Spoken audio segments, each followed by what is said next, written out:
Homeo দিগন্ত বিশ্বাসের ঠিকানা। বিছানায় প্রস্রাব করা, বেড ওয়েটিং বা নকটার্নাল ইউনিরেসিস। বিছানায় প্রস্রাব করা বলতে বোঝায় ঘুমের মধ্যে অনিচ্ছাকৃতভাবে প্রস্রাব হয়ে যাওয়া।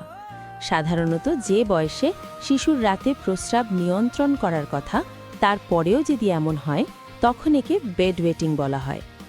ভেজা চাদর আর পায়জামা আর লজ্জিত শিশুর মুখ, এই দৃশ্য অনেক পরিবারেই দেখা যায়। সাধারণত 7 বছর বয়সের আগে বিছানায় প্রস্রাব করা খুব একটা চিন্তার বিষয় নয়। এই বয়স পর্যন্ত অনেক শিশুর রাতের বেলা মূত্রথলি বা ব্ল্যাডার পুরোপুরি নিয়ন্ত্রণে আসে না। লক্ষণ: বেশিরভাগ শিশু 5 বছর বয়সের মধ্যে টয়লেট ব্যবহার শিখে যায়, তবে সম্পূর্ণ নিয়ন্ত্রণের কোনো নির্দিষ্ট সময় নেই। 5 থেকে 7 বছরের মধ্যে অনেক শিশুরই মাঝে মাঝে বিছানায় প্রস্রাব হতে পারে। 7 বছর বয়সের পরেও অল্প সংখ্যক শিশুর এই সমস্যা থাকতে পারে। কখন ডাক্তারের কাছে যাবেন? নিচের অবস্থাগুলো হলে অবশ্যই ডাক্তারের সঙ্গে কথা বলুন। আপনার শিশুর বয়স 7 বছর পার হলেও এখনও বিছানায় প্রস্রাব করে। কিছুদিন শুকনো থাকার পর আবার বিছানায় প্রস্রাব শুরু করেছে। প্রস্রাব করার সময় ব্যথা হয়। খুব বেশি তৃষ্ণা লাগে। প্রস্রাবে লাল বা গোলাপি রং দেখা যায়। কোষ্ঠকাঠিন্য বা কঠিন পায়খানা থাকে। ঘুমের মধ্যে বেশি নাক ডাকে বা স্নোরিং।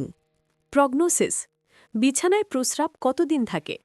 বিছানায় প্রস্রাব করা একটি সাধারণ সমস্যা এবং সাধারণত এটি চিরস্থায়ী হয় না। বেশিরভাগ শিশু বয়স বাড়ার সাথে সাথে মূত্রথলি নিয়ন্ত্রণ করতে শিখে নেয়, ফলে এই সমস্যা নিজে থেকেই চলে যায়। যদি কোনো ভেতরের রোগ বা সমস্যার কারণে বিছানায় প্রস্রাব হয়, তাহলে সেই রোগের চিকিৎসা করলে এই সমস্যা কমে যায় বা বন্ধ হয়ে যায়। প্রতিরোধ, প্রিভেনশন: কিভাবে বিছানায় প্রস্রাব কমানো বা প্রতিরোধ করা যায়? ঘুমানোর 2 ঘন্টা আগে বেশি পানি বা তরল পান না করা এবং ক্যাফেইনযুক্ত পানীয় এড়িয়ে চলা। ঘুমানোর আগে অবশ্যই টয়লেটে যাওয়া। রাতে শোষণক্ষম প্যান্ট বা ডায়াপার বা ট্রেনিং প্যান্ট ব্যবহার করা। টয়লেট যেন সহজে পৌঁছানো যায় তা নিশ্চিত করা। শিশু যদি শুকনো অবস্থায় ঘুম থেকে ওঠে তাহলে প্রশংসা ও উৎসাহ দেওয়া। পরিবার বা বন্ধুদের মধ্যে যাদের এই সমস্যা আছে তাদের নিয়ে হাসাহাসি বা অপমান না করা।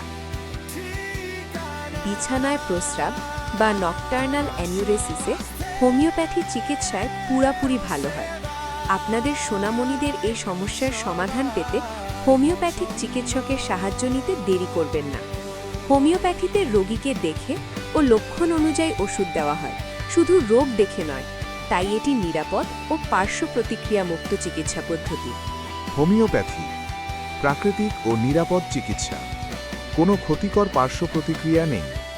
মূল কারণ দূর করার চেষ্টা করে, শিশুর শারীরিক ও মানসিক উন্নতি সাধন করে। হোমিও দিগন্ত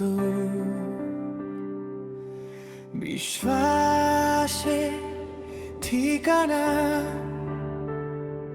স্বাস্থ্যের